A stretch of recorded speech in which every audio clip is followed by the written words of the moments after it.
Hola amigos de Latin Life, hoy estamos con una amiga mexicana, una muy conocida miembro de la comunidad latinoamericana. Ella es diseñadora culinaria.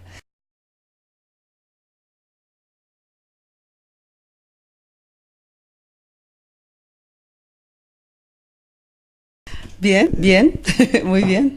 Gusto de, Afortunadamente. gusto de saludarte. Rosa, tú eres mexicana. Hablemos antes de hablar de tus actividades un poco de ti.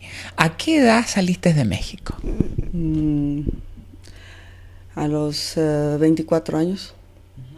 ¿Y por qué saliste la primera vez de México? Para aventurar, por supuesto. Esa fue la razón principal. ¿Y a dónde viniste? ¿Dónde fuiste? Bueno, yo quería irme a Francia, pero bueno, por razones vine a Ámsterdam. ¿Llegaste a Ámsterdam primero que a París, que a Francia? Sí, bueno, yo en principio quería ir a Francia porque por lo que estudié, ¿no? De estilista de moda y todo esto. Siempre, sabes que hay mucha influencia de Francia, de Italia y todo esto. Entonces por eso fue que yo pensé en principio de ir a París, que es lo más... Porque tú estudiaste diseño de vestuario, ¿verdad? Ya, diseño de moda. Pero bueno, tengo un diploma que me gané que dice estilista de modas. Y bueno, ¿y al final nunca llegaste a Francia o sí? Sí, por supuesto. Primero llegué a Ámsterdam y después, no sé, pasaron como 2, 3 meses y yo fui a París, por supuesto. Partiste a Francia. Claro, a París. ¿Qué hiciste allí? Curiosear. Ya. ¿Pero trabajaste? No, nada más fui de turista. Y cuéntame, porque yo te conocí a ti diseñando y haciendo cosas muy lindas, es más, me he lucido con muchas de tus prendas. Y actualmente, ¿por qué dejaste eso? Porque la verdad no me apasiona tanto, simplemente, no, me gusta, digo, lo aprendí y lo sé hacer. Ay, parece muy arrogante, ¿no? Pero bueno, es la realidad. Y bueno, pues ya... yo crecí en un taller al final, ¿no? Mi padre era maestro zapatero, diseñador de zapatos, entonces yo crecí en un taller y ahí aprendí desde pequeña a hacer cosas. Entonces, después por casualidad tuve que entrar a esa escuela de moda y bueno, se me hizo fácil y lo aprendí y ya, y después... Y trabajé en México, sí, yo tenía mi taller y gente que me ayudaba. Pero hoy en día estás dedicada a otra cosa. ¿Qué haces actualmente? Pues me gusta cocinar. ¿Te gusta cocinar? Y dejaste, digamos, el diseño de modas por la cocina. Cuéntame más de eso. ¿Y cómo fue que llegaste a eso? No he dejado de coser, no he dejado. Porque bueno, lo hago porque bueno, lo sé hacer y me da una pena no continuar a hacer. A diseñar algo o coser me cuesta mucho. Pero si se trata de una fiesta que hay que cocinar, ahí dejo todo y empiezo, ¿no? a hacerlo porque me gusta y me apasiona porque, bueno, no sé, tal vez lo típico, que es que mi abuela era cocinera profesional. ¿Tú querías mucho a tu abuela? Sí, muchísimo. ¿Y aprendiste de ella cosas ricas? Aprendí muchas cosas, no nada más a cocinar. Y cuéntame, Rosa, ¿cómo te definirías tú? ¿Como una diseñadora? ¿Como una diseñadora culinaria? ¿Como dijiste? Estilista culinaria. Estilista culinaria. Se oye bonito. Y ahora veo que tienes una ofrenda. ¿Me podrías explicar de qué se trata esta ofrenda? ¿Por qué? Bueno, en principio, ahora es 2 de noviembre y coincidió que vienes a entrevistarme y bueno, pues la euforia se hizo mayor. Y normalmente a partir de 1995 estoy poniendo las ofrendas. Y digo, pongo las ofrendas porque la razón es porque mi madre murió. Y después murió mi padre y mi abuela. Entonces fue todo el rollo ese, pero en realidad lo hago por eso. Por seguir una tradición de mi abuela. Y entonces está dedicada a la Virgen de Guadalupe. No, no necesariamente, pero la Virgen de Guadalupe es el símbolo mexicano, es la Virgen, digamos, la Virgen, el símbolo mexicano.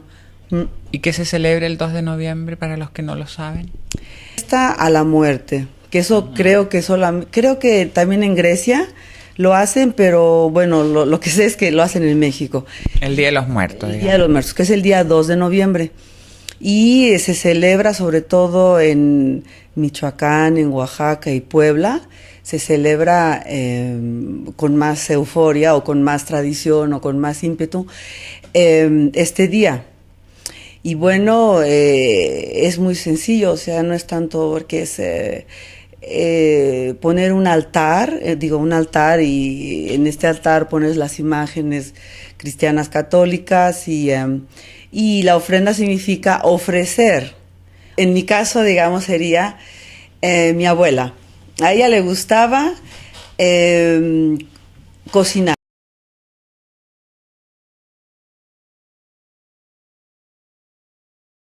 Pongo para ofrecérselas. Bueno, Rosa, entonces tú en este momento estás trabajando en lo que es diseño culinario, ¿cómo lo llamaste? Estilista culinaria. Ajá. ¿Y qué estás haciendo con eso? Ay, mucho. Creo que mucho. 1992 empecé a hacer tortillas de harina. Que las tortillas mexicanas. Sí. ¿Lograste vender muchas? No muchas, pero sí vendí.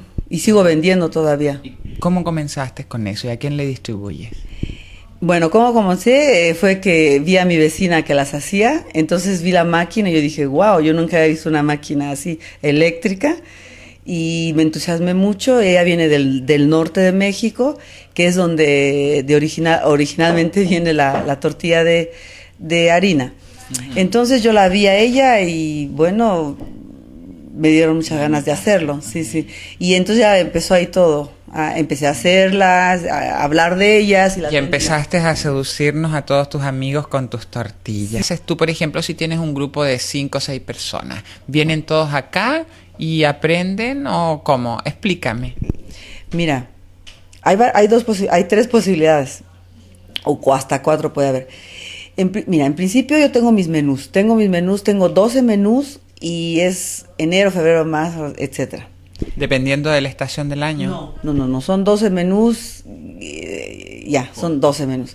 Y cada quien escoge el menú que quiera hacer. Entonces, eso me parece así interesante y divertido, de juntar un grupo de gente, digamos, no más de 6, de 7, porque ya tengo experiencia que más de 10 o 14 he tenido, que es demasiado. Entonces, pienso que 6, 7 es bastante razonable.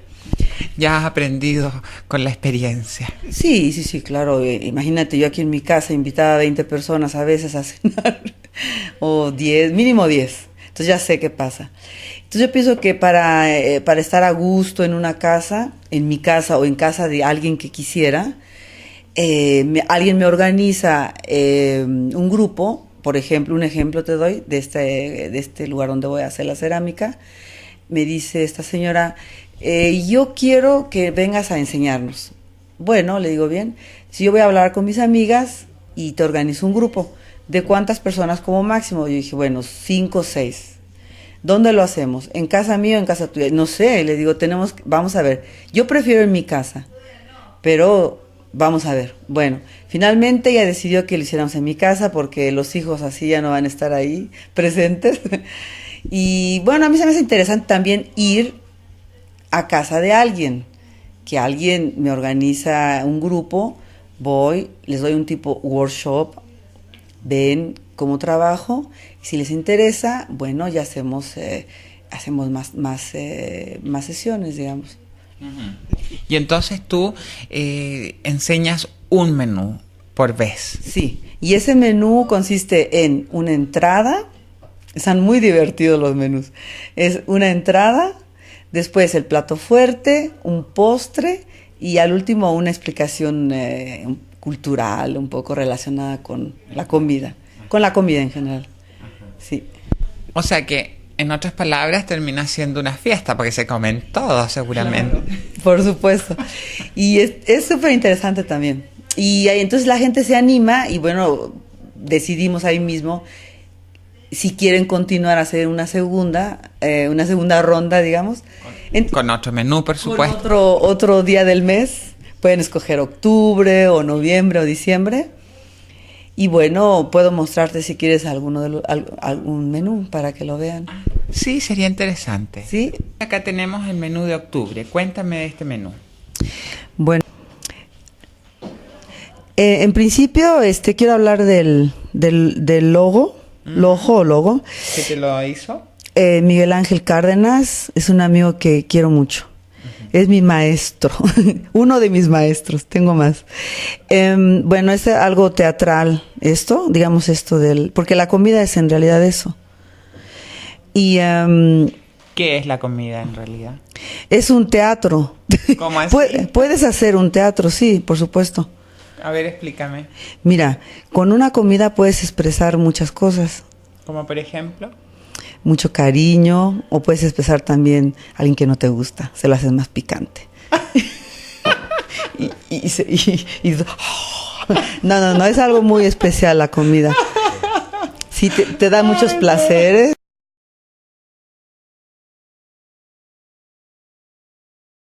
Te gusta. Entonces es todo un teatro. ¿Cómo es la vida igual? Sí, es la verdad, ¿no? Es un deleite también. Okay. Y puedes también hacer horrible porque te da un dolor de estómago. También, ¿no? Puede ser. Ya, no se bueno. De envenenar a no, nadie, tampoco. ¿no? Depende de lo que comas y quién lo cocina, sobre todo. Bueno. Entonces, esto es... y después la comida. La comida. Bueno, aquí estoy yo con el sombrero de tortilla. Para variar, hablar de tortillas. Bueno, este es el menú de octubre. Uh-huh. Claudia, mi hija, cumpleaños en octubre. Acaba de cumplir justo 21 años. El menú octubre tiene sopa de verdura chilanga. Bueno, porque nació Claudia en México, DF, México City, por eso fue que pusimos chilanga, porque si no sería muy aburrido poner sopa de verdura, simplemente, porque a ella le gusta la sopa de verdura. Bueno, hicimos así, chilanga. Después los sopes, que es algo muy particular. Los sopes, sí, sopes de feños. ¿Qué significa y qué son? Sopes de feños. De feños significa gente que nació en Ciudad de México, llaman. Ya. Y los sopes, es una delicia. Es mi plato favorito también. Uh-huh. Es una tortilla gruesa, uh-huh, de harina de maíz, y sobre la tortilla pones frijoles refritos, uh-huh, que es una pasta de frijoles. Uh-huh. Después puedes poner carne deshebrada o pollo. Después del pollo viene la ensalada, uh-huh, la salsa rosa que hago yo, uh-huh, un poco de queso. ¿En qué consiste esa salsa rosa? La salsa rosa consiste en...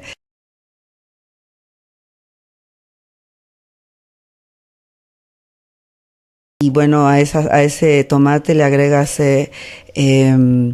ajo, después cilantro picado finamente, uh-huh, un poco de chiles jalapeños, que es como lo hago, uh-huh, y por último le pongo los rábanos cortados.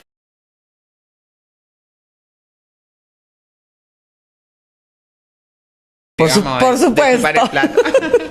De chupárselos, exactamente. Tenemos un helado contaminado. Sí. ¿Qué significa? El helado contaminado, uh-huh, vamos a contaminarlo con un chorrito de ron, sí. Bueno, la idea es hacerlo simpático esto, ¿verdad?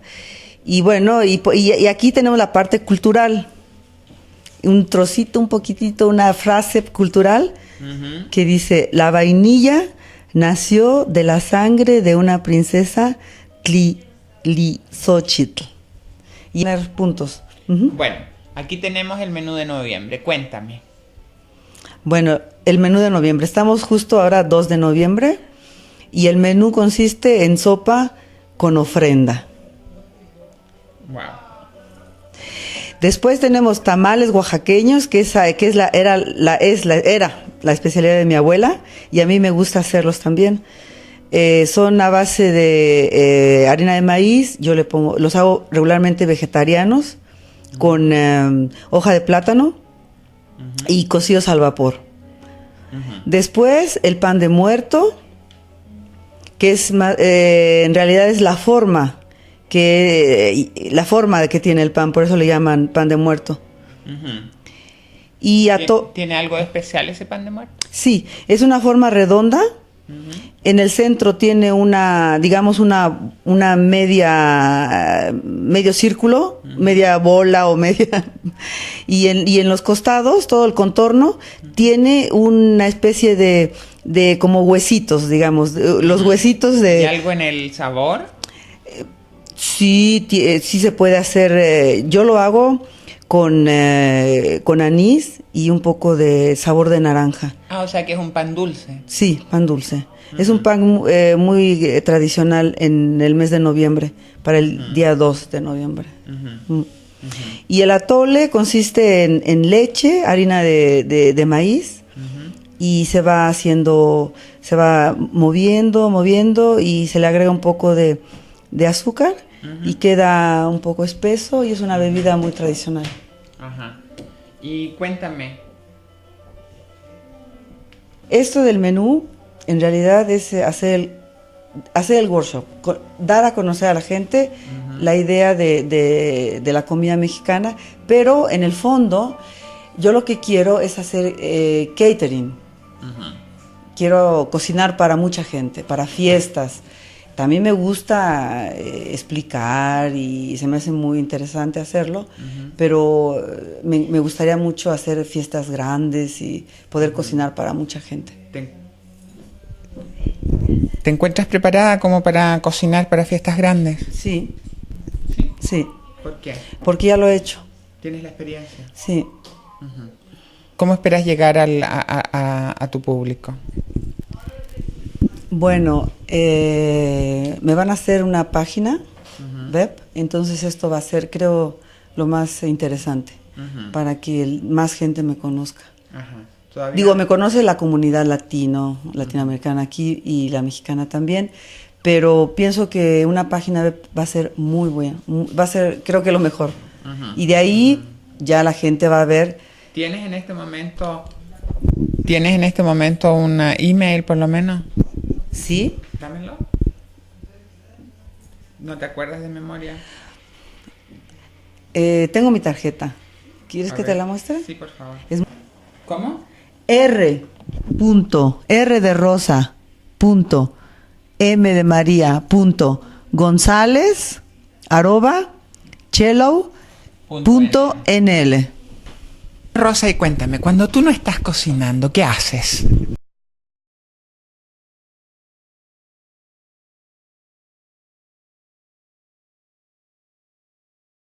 Cuando diseño para un músico, para un artista, me inspira más que ya, desgraciadamente. Y cuéntame, de Ámsterdam, ¿te gusta Ámsterdam? Interesante, bastante interesante. ¿Por qué? Porque se aprende mucho por tantas culturas y también es muy caótico. Para mí es bastante caótico aquí vivir. ¿Qué aprendes de las culturas y qué aprendes de lo caótico? Bueno, de las culturas aprendo, por ejemplo, a cocinar, aprendo a ver el diseño también en la ropa, aprendo de las costumbres, pero también me confunden también. ¿Te gusta eso, digamos, de las culturas? Sí, por supuesto que me gusta observar. ¿Y en qué momento te confunden otras culturas? Me confunden en el momento ya en la práctica, ya cuando estás con la gente y tú dices algo, haces algo y ves la reacción tan diferente que tú dices, bueno, ¿y qué dije? ¿Por qué? Entonces justamente ese es el choque cultural. Por eso es que pienso que a todos nos confunde el choque cultural. Bueno, pero esas cosas hay que aceptarlas, porque yo pienso que el choque o la diferencia vienen cuando uno empieza a hacer juicios de eso mismo. ¿Me equivoco? No, no, es verdad, sí, hay que hacer y trabajar. Realmente, digamos, trabajar continuamente, porque sí he trabajado, tengo mucho material y ahora me doy cuenta que tengo mucho material, he trabajado, pero no ha sido constante, sino siempre un periodo pausa, un periodo pausa, un periodo pausa y al final no hay nada. Entonces ahora, pues empiezo, digamos, pero ya con mucho material atrás. Entonces esto me ayuda a poderlo hacer rápidamente. Pero tú cuando dices ¿empiezas con tus cursos de cocina o empiezas con lo que es seguir diseñando y haciendo vestuario? Pues con todo, al final es con todo. Mira, al final hice hace 10 años los cursos de costura, inclusive. También trabajé para un grupo un grupo latinoamericano que de retorno a sus países. Esto fue cuando llegué aquí hace 18 años. Al año yo hice un moda show, alguien lo vio, lo hice en la casa. Alguien lo vio y Alberta Partisani, ella tenía un grupo de mujeres y vino y me propuso que si yo podía enseñarles a ellas a coser porque querían regresar a sus países con algo, que aprender algo. Entonces ya yo les enseñé, estuve un año en Holendrecht, ahí con un grupo latinoamericano de mujeres. Enseñándoles a coser. A trazar patrón, porque yo soy estilista, entonces por lo tanto sé trazar patrones, o sea, hacer el diseño, hacer el dibujo primero, que es lo principal, el dibujo, después del dibujo hacer el trazo de patrón, después del trazo de patrón viene el corte y después del corte viene la confección. Entonces pero es muy largo esto para que lo aprendan en un año. Y había gente que sí aprendía bastante rápido. Y bueno, lo que hacíamos era lo básico, un pantalón, una falda, el trazo. Hacíamos el trazo, después cortábamos, les enseñaba a coser, a lo más básico. Graduaciones, toda esa cosa, no. El principio, pero el principio. Ahora, me decías que Ámsterdam era muy caótico. ¿Dónde ves el caos tú?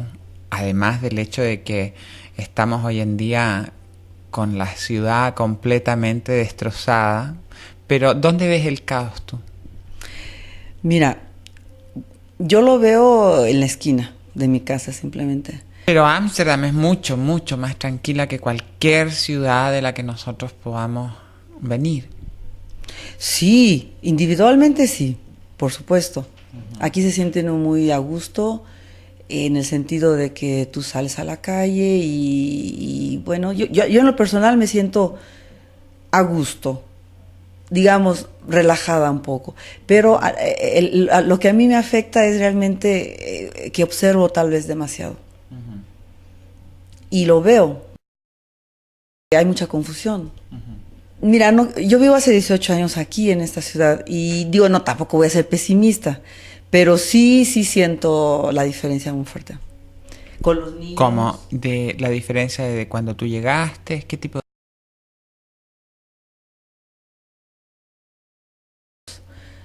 Empiezan a formar grupos de gente que viene aquí a trabajar, gente migrante, y yo no lo encuentro tan agradable para mí en lo personal de solamente encontrarme con gente extranjera. Yo también me quiero encontrar como hace 18 años que yo me encontraba más aquí por mi barrio, que yo me encontraba más que era más mixto todo. Y yo lo encuentro, si yo estoy en un ambiente mixto, lo encuentro mucho más equilibrado para mí, en lo personal. Mucho más interesante ¿Y por qué? Porque si yo nada más estoy, bueno, para empezar son los idiomas, que tú te cruzas con la gente y no entiendes. Están hablando y no entiendes nada. Eso ya lo tuve desde que llegué aquí hace 18 años, que no entendía holandés, ahora entiendo holandés. Afortunadamente entiendo francés también, italiano y bueno. Pero entonces, ¿dónde es donde no entiende? Pues, por ejemplo, hay tantos idiomas que hablan aquí. Hay bastantes idiomas, entonces que no los entiendes, como el árabe, como el turco, como como el japonés puede ser, ¿no? Pero bueno, en esta barrio no hay. Bueno, pero no podemos aprender todas las lenguas y ellos tendrían que aprender holandés, dices tú. Sí, yo pienso que sí. Bueno, de aprender sí es básico. Te lo digo por experiencia propia, porque yo no hablo, ahora hablo razonable holandés. Yo durante mucho tiempo no quise hablar holandés, no quise aprender holandés. Entonces yo pienso, justamente por todo ese periodo, pienso que sí es importante hablar holandés. Y afortunadamente ahora pues puedo mandar emails, por ejemplo. Pero, por ejemplo, fíjate tú, nosotros estamos hablando en español y tenemos un programa en español. Y entonces, bueno, pienso que justamente eso lo permite Ámsterdam. No, no en otros lugares nos dan la posibilidad a cada uno de continuar con nuestra lengua. Eso es verdad, pero igual si este programa, si alguien lo quiere y les gusta, lo pueden también traducir, ¿no? Hacer un subtítulo en el idioma en el holandés, por ejemplo, nomás. Bueno, yo quisiera hacer muchas más cosas. Hoy en día incluso quisiera que alguien me ayudara a hacer una... ¿A futuro tienes alguno ya un poco dibujado en tu mente? Sí, te digo esto de realmente ponerme a cocinar, que es lo que realmente me apasiona y creo que lo sé hacer, y sobre todo que me apasiona es esto. Y al mismo tiempo puedo combinar con diseñar. Quiero diseñar, ya en principio ya empecé a diseñar para los meseros, digamos mis amigos que me van a ayudar a servir, de diseñarles un gorro y un delantal. Y me gustaría diseñar también para catering, para gente que trabaja en el ambiente de la comida. O sea que no solamente los vas a alimentar bien, sino que además los vas a vestir bien. Ah, sí. De siempre. ¿Crees en Dios? No. Repito que yo no soy católica. Pero una cosa es ser católica, otra cosa es ser cristiana. Sí. Es simbolismo para mí. Yo lo que creo es que existe fuerza, bastante fuerza energética, que existe luz, que existe bastante intuición, que tenemos que guiarnos por la intuición, que nosotros todos lo tenemos y lo sentimos. Y si tú estás alerta a esa intuición y haces caso a esa intuición, pienso que las cosas van mejor, pueden ir mejor. Que son católicos, otros que son místicos. Yo me considero más mística. ¿Crees en ese Dios? ¿Cómo dibujas ese Dios en el cual no crees? ¿Cómo lo dibujo? Pues como lo he visto en las imágenes. Ajá. ¿Tú no crees en ese Dios de imágenes? No. Y entonces hay una fuerza, pero esa fuerza, ¿no puedes llamarla Dios? Esa fuerza es universo. Bueno, ¿no es omnipotente, omnipresente y omnisciente? Es algo místico que realmente no sé, es algo muy místico que hay. Bueno, pero la definición cristiana de Dios es que es omnipresente, omnipotente y omnisciente. Que está en todas partes y en todo, en otras palabras. Sí, porque nosotros somos energía. Y al ser energía, estamos presentes en todas partes. Y hay veces que nosotros nos podemos sentir muy mal con alguien sin hablar, es por la energía. En mala energía, o no es mala, o tal vez contigo reacciona diferente. ¿Pero no puedes llamar a esa energía a Dios? Sí, sí puedo, ¿por qué no? Entonces, ¿crees en Dios? Bueno, digamos que la energía es un sinónimo, Dios. ¿Y tú crees en esa energía? Yo creo en esa energía, sin duda. Sí. Escribí una carta a Laura Esquivel, la que hizo el libro, la que redactó el libro. Y bueno, entonces ella me respondió. Y eso para mí es importante porque cuando haces algo y hay una respuesta, hay una reacción, es satisfacción. Así. Cuando hay una reacción...